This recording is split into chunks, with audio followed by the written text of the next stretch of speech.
नमस्कार दोस्तों, स्वागत है आप लोगों का हमारे रेयर क्लासेस स्टडी चैनल पे। जैसा कि आपको पता है, इस समय हम कुछ इंपॉर्टेंट मैथ्स की टॉप 5 क्वेश्चंस पर डे आपसे डिस्कस करते हैं। तो ये सारी वो सेलेक्टेड क्वेश्चंस हैं जो किसी ना किसी एग्जाम्स में आए हुए हैं या फिर तो आने के चांसेस हैं।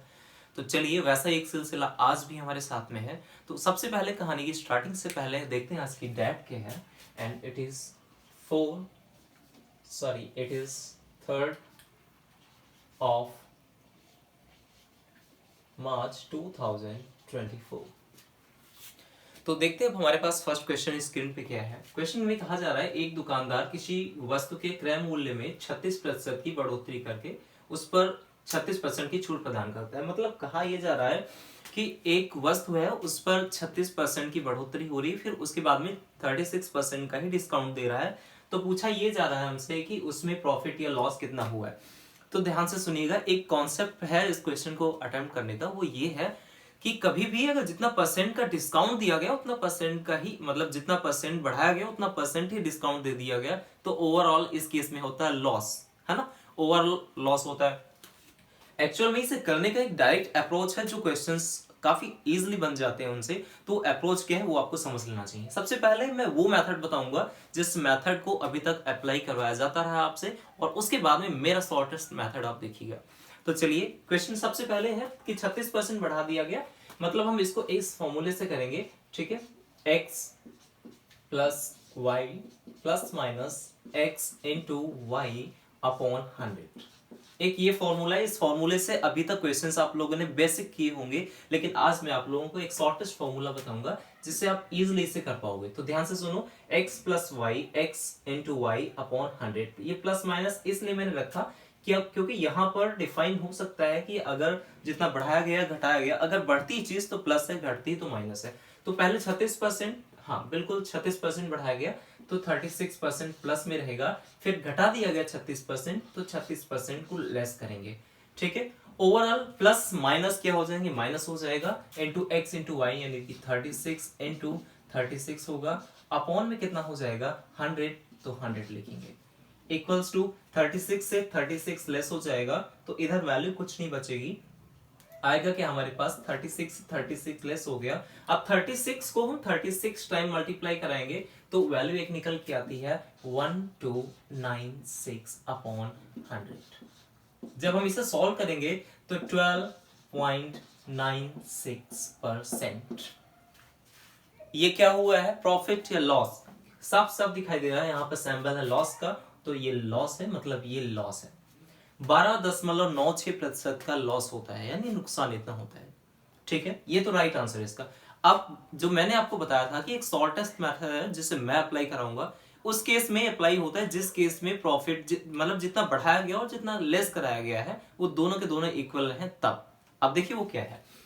तो जैसा कि इस फॉर्मूले के बेस पे जितना प्लस किया गया उतना माइनस किया गया, उसी को हमने लेस कर दिया, बचती हमारे पास एक वैल्यू जो कि सेम वैल्यू है। तो इस वैल्यू को आप याद कर लीजिएगा, मैं बताता हूं आप लोगों को, इस वैल्यू को याद कर लीजिएगा। जो भी वैल्यू है उसको हम x मानते हैं, ठीक है, एक्स स्क्वायर अपॉन 100। तो x square upon 100 it is not a formula, ये जस्ट मेरा बेसिक कॉन्सेप्ट है। आप देखिएगा एक्स स्क्वायर अपॉन 100, तो एक्स स्क्वायर में 36 को हम लिखेंगे 36 इंटू 36 अपॉन 100 में, तो 100 हम लिखेंगे, 100 कर देंगे। इसे हम जब सॉल्व करेंगे 36 इंटू 36 12, हमारे पास यही वैल्यू आएगी 1296, ठीक है, अपॉन में 100। जब हम इसको सॉल्व करेंगे तो 12.96%। मैंने आपको एक चीज अभी बताया है, क्या बताया है कि जब कभी भी प्रॉफिट जितना हो उतना ही, मतलब जितना बढ़ाया जा रहा है उतना ही घटाया जा रहा है, तो इस केस में ओवरऑल लॉस होता है।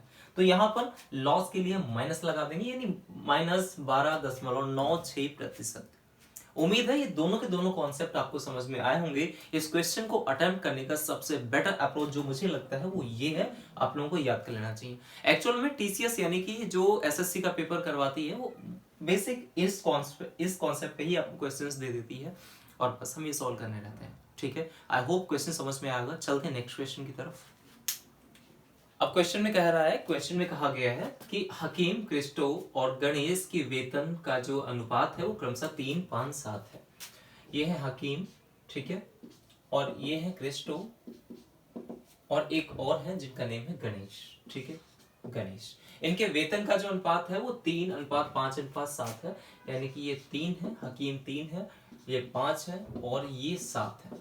ठीक है, फिर कहा गया है यदि हकीम को, मतलब यदि जो है हकीम है, ठीक है, गणेश को हकीम से कितने रुपए ज्यादा मिलते हैं, 524 रुपए ज्यादा मिलते हैं। मतलब कहने का ये है कि इनको, गणेश को हकीम से, है ना, 524 रुपए ज्यादा मिलते हैं। तो देखो इनमें ही डिफरेंस कितना है। अगर मैं गणेश से हकीम तक डिफरेंस देखता हूं, यानी कि 7 से 3 का डिफरेंस देखता हूं, तो 7 से 3 के बीच का जो डिफरेंस आता है वो आता है 4, है ना, 4। अब इन्होंने क्या कह दिया कि जो 4 है, 4 की वैल्यू जो है उसे इस 4 के बराबर में 524 रुपए ज्यादा मिलते हैं, यानी कि 4 की वैल्यू है 524। 4 की वैल्यू 524। तो हमसे पूछा क्या गया है, हमसे कहा गया है कि क्रिस्टो का वेतन कितना है, यानी कि 5 की वैल्यू हमें निकालनी है। 4 की वैल्यू इतनी है तो हम 1 की वैल्यू निकालेंगे। 1 की वैल्यू कितनी निकल के आएगी, 524। ठीक है, इसके अपॉन में जाएगा 4। ठीक है, जब हम इसे सॉल्व करेंगे, उसको बाद की बात है, सबसे पहले क्रिस्टो की वैल्यू निकालनी है। तो यानी कि 1 की वैल्यू इतनी, तो 5 की वैल्यू कितनी हो जाएगी, 524 अपॉन 4 इंटू 5। अब हम इसे सॉल्व करेंगे तो 4 1 जा 4 यहां से कट होगा, एंड 4 1 जा 4 यहां से कट होगा, एंड 4 3 जा 12, एंड 4 1 जा 4। मतलब ये आया 131, यानी 131 को मल्टीप्लाई करेंगे हम 5 से। जब हम इसको मल्टीप्लाई करेंगे 5 से, तो देखिए एक वैल्यू निकल के आ रही है, 5 1 जा 5, एंड 5 3 जा 15, 15 का 5 कैरी 1, 5 1 जा 5 प्लस 6, 655।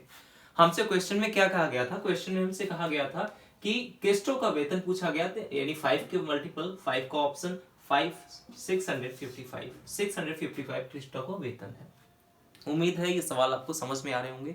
इतना इजी मेथड्स आप लोगों के लिए एक शॉर्टेस्ट मेथड है। आप लोगों से थोड़ी सी रिक्वेस्ट है कि प्लीज आप इस चैनल को सपोर्ट करिए, इसे सब्सक्राइब करिए और ज्यादा से ज्यादा लोगों के पास इसे शेयर करिए। चलिए अब देखते हैं नेक्स्ट क्वेश्चन हमारे पास क्या है। अब क्वेश्चन पूछा गया हमसे, क्वेश्चन में कहा जा रहा है कि एक बल्ब उत्पादक कंपनी जो है, कंपनी ने उत्पाद का 11% उत्पाद 2 स्पून पाया है। मतलब 2 स्पून का मतलब जिसमें एरर पाई गई है वो है 11%। मतलब एरर वाला जो पार्ट है वो कितना है, एरर वाला जो पार्ट है वो है 11%। ठीक है, 11% पाया गया। अब वहीं पर कहा जा रहा है कि जो नॉन एरर वाले हैं पार्ट्स, उनकी संख्या 5607 है। यानी इसका परसेंटेज दिया गया, तो एरर वाला पार्ट इतना है, तो नॉन एरर पार्ट कितना होगा, जो नॉन एरर वाले पार्ट होंगे, जो नॉन एरर वाला पार्ट होगा वो कितना होगा, 89%। मैं कैसे कह रहा हूं 89%, देखिएगा ये 11% है एरर वाला, तो नॉन एरर वाला 89% इसलिए है क्योंकि टोटल वैल्यू अगर परसेंटेज में होती तो वो 100 से ऊपर एक्सीड नहीं करती है ना, तो इनका सम 100 आएगा। एरर इतना है तो नॉन एरर इतना है। क्वेश्चन में वैल्यू किसकी दे रखी है, क्वेश्चन में वैल्यू दे रखी है कि नॉन एरर जो है 5607 है, यानी 89% की वैल्यू जो है, 89% की जो वैल्यू है वो 5607 है। ठीक है, हमें निकालना क्या है कि जो है 2 स्पून जो है, यानी कि जो एरर वाले पार्ट्स हैं वो कितने हैं, तो 89% एरर वाले पार्ट्स होंगे 11%, तो 89% की वैल्यू इतनी है, तो 11% की वैल्यू हमें निकालनी होगी, तो 5607 अपॉन 89 से हम डिवाइड कर देंगे, एंड हमें निकालना है 11% की, तो हम इसे 11 से मल्टीप्लाई कर देंगे। यहाँ पर एक चीज आपको समझनी है, वैल्यू को काटना है। वैल्यू को हम काट रहे हैं क्योंकि हमें इसका वैल्यू पता है 89 1 89, और इसे हम करेंगे 63 से। ठीक है, 63 से हम जब इसे मल्टीप्लाई करेंगे 63 इंटू 11 से मल्टीप्लाई करेंगे तो 11 3 33 का 3 आएगा, और 6 से करेंगे 6 + 3 यानी 69 आएगा। 693 इज आवर राइट आंसर।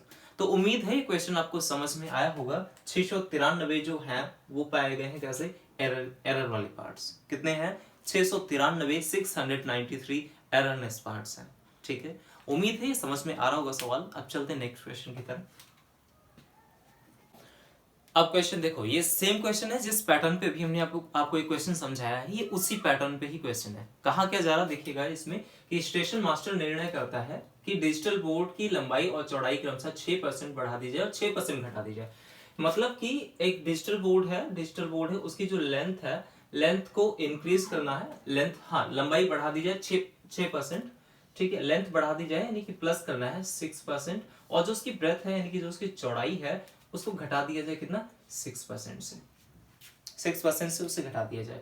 तो पूछ रहा है कि कुल प्रतिशत परिवर्तन कितना हुआ, यानी कितना चेंजेस आए। मैंने जस्ट थोड़ी देर पहले आपको पहले क्वेश्चन मैंने समझाया था कि जब भी कभी उसका जितनी वैल्यू एक्सटेंड हुई है और जितना वैल्यू उसमें इंक्रीज कराई गई है, जितना डिक्रीज हुई है वैल्यू, इनको अगर इस तरह से सेम है दोनों, तो जस्ट करना क्या है, उस फॉर्मूले को ध्यान रखिएगा।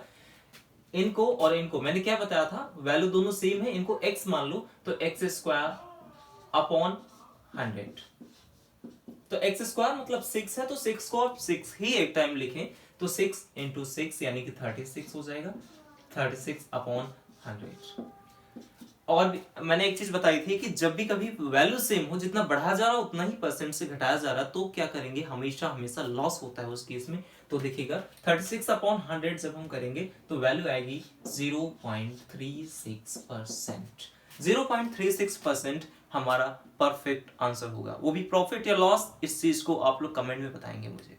खैर मैं आप लोगों को बताता हूं कि मैंने अभी बताया जितना परसेंटेज से इंक्रीज होता है, जितना परसेंट से डिक्रीज होता है, अगर वो सेम है तो ऑलवेज लॉस, बस, ठीक है, ऑलवेज लॉस। एक समझने का सिंपलेस्ट ट्रिक ये है कि आप उस क्वेश्चंस को, जो क्वेश्चन आपको जस्ट अभी पहले बताया गया था, अगर रिपीट होता है वीडियो पॉज करिए, खुद उसे सॉल्व करने की कोशिश करें, देन आगे बढ़े, ठीक है। तो अब चलते हैं नेक्स्ट क्वेश्चन की तरफ। अब क्वेश्चन ये, इस क्वेश्चंस को देखते ही बहुत से लोग इसको स्किप करके चले जाते हैं, क्योंकि उनको जहां लगता है कि सीआई का क्वेश्चन आया है बस स्किप करके आगे बढ़ जाए, बट अब से ऐसा नहीं करेंगे। क्वेश्चन में कहा गया है कि समान राशि पर 2 वर्षों में प्राप्त चक्रवृद्धि ब्याज और साधारण ब्याज की राशियों का अंतर 44 है। मतलब ये कहा जा रहा है कि जो चक्रवृद्धि ब्याज यानी कि कंपाउंड इंटरेस्ट, जिसको सीआई बोलते हैं, और एसआई जो होता है, ठीक है, सिंपल इंटरेस्ट यानी साधारण ब्याज, इनके बीच का अंतर कितना दे रखा है, 44 है, 44 दे रखा है, ठीक है। अब कहा जा रहा है कि ये अंतर उनका इतना है, ओके, और टाइम कितना है, टाइम कितना है 2 वर्ष का, ठीक है, 2 वर्ष का टाइम है, 2 वर्ष का टाइम है, इतना है। यदि ब्याज 4% वार्षिक हो, यानी कि रेट ऑफ इंटरेस्ट कितना है, 4% वार्षिक यानी कि पर एनम दे रखा हो, तो हमें क्या करना है, तो 4% वार्षिक हो तो निश्चित जो राशि है उसकी गणना करनी है। तो जो राशि है उसकी हमें गणना करनी, मतलब एक इस तरह के क्वेश्चंस इजी ही है। देखिए कैसे करते हैं इसको।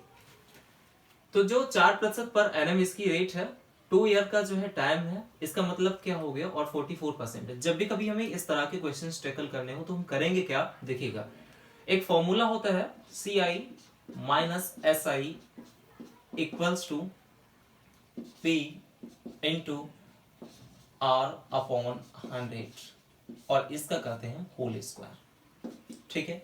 सिंपलेस्ट ये फॉर्मूला है, इससे आप इजीली क्वेश्चंस को सॉल्व कर सकते हो। तो P मुझे नहीं पता है, बट CI माइनस SI पता है, जो कि 44 है, तो 44 की जगह मैंने 44 को पुट कर लिया, ठीक है। अब P मुझे नहीं पता है, P की जगह मैंने P को ही रखा है, क्योंकि मुझे P ही निकालना, प्रिंसिपल ही निकालना है। तो P R कितना है, रेट हमारी है 4, और 4 को हम लिखेंगे 4 इंटू 4, क्योंकि स्क्वायर है तो 4 इंटू 4 अपॉन 100 के भी ऊपर पावर 2 है, तो 100 इंटू 100। अब हम इसे सॉल्व करेंगे, तो सॉल्व करेंगे, देखिएगा सबसे पहले हम क्या करेंगे, इस 4 से इस 44 को कट करेंगे, तो यहाँ पर कितना आएगा, 11, कितना आएगा, 11 आएगा। अब एक चीज देखोगे यहाँ पे, इस 4 से हम क्या करेंगे, इसको कट करेंगे, तो कितना आएगा, 25। यहां तक बिल्कुल समझ में आ रहा होगा। अब हमारे पास वैल्यू डायरेक्ट है, वैल्यू क्या डायरेक्ट है, 11। देखो P इक्वल्स टू क्या आया, P इक्वल्स टू कितना आया, 11 इंटू 2500, कितना आया, 2500, 11 इंटू 2500। जब हम इसे सॉल्व करेंगे तो 2 टाइम्स 0 है, 2 टाइम्स 0 यूज करेंगे, 11 5 से 55 का 5 कैरी कितना 2 रहेगा, और 11 2 से 22 प्लस 2 कितना हो जाएगा, 27। 27,500 इज आवर राइट आंसर। हमसे प्रिंसिपल पूछा गया था, यानी कि इसका प्रिंसिपल जो पूछा गया, तो प्रिंसिपल 27,500 बिल्कुल इसका राइट आंसर है। तो उम्मीद है ये क्वेश्चंस जो बेसिक है, 5 क्वेश्चंस हम आपसे पर डे डिस्कस करेंगे, इसी तरह से ये समझ में आ रहे होंगे। अगर आपका कोई भी डाउट रहता है तो आप प्लीज हमें कमेंट बॉक्स में बिल्कुल पूछिएगा, हम पूरा कोशिश करेंगे कि आपके सारे डाउट्स हम क्लियर कर सके। बाकी बने रहने के लिए बहुत बहुत धन्यवाद, थैंक यू।